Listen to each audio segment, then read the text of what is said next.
સુરક્ષા સોફ્ટવેર અપડેટમાં એક ભૂલના કારણે કલાકો સુધી વૈશ્વિક કોમ્પ્યુટર સિસ્ટમ બંધ થવાથી એરલાઇન્સથી લઈને સ્વાસ્થ્ય સેવા તેમજ શિપિંગ તેમજ કેટલાક નાણાકીય વ્યવહારો પણ ઠપ થઈ ગયા હતા. હવે આ તમામ સેવાઓની સ્થિતિમાં સુધારો જોવા મળી રહ્યો છે અને આઉટેજનું સમાધાન થતાં કંપનીઓ તેમની બાકીની ફ્લાઇટ તેમજ ડીલે કરવામાં આવેલી ફ્લાઇટના ઉડ્ડયન માટે તૈયાર છે. સાથે જ સ્વાસ્થ્ય ક્ષેત્રે પણ કંપનીઓ તેમની બાકી રહેલી સેવાઓને પૂરી કરવામાં અને બાકી કાર્યને સરળતાથી સિસ્ટમમાં લાવવાનું કામ કરી રહી છે. દુનિયાભરમાં થયેલા આ આઉટેજના કારણે કેટલાક સવાલો ઊભા થાય છે કે ભવિષ્યમાં સુરક્ષા માટે બનાવવામાં આવી રહેલ ટેકનોલોજીમાં ભવિષ્યમાં થનાર આઉટેજથી કેવી રીતે બચી શકાય. સાથે જ આવી ઇમરજન્સી સર્વિસનું કોઈ સોફ્ટવેર પર આધારિત રહેવું કેટલું સુરક્ષિત છે.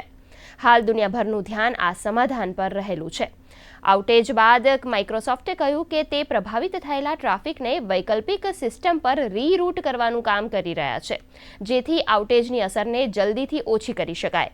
માઇક્રોસોફ્ટના ચેરમેન અને CEO સત્ય નડેલાએ કહ્યું કે ક્રાઉડ સ્ટ્રાઇકમાં એક અપડેટના કારણે આ સિસ્ટમ પ્રભાવિત થઈ છે.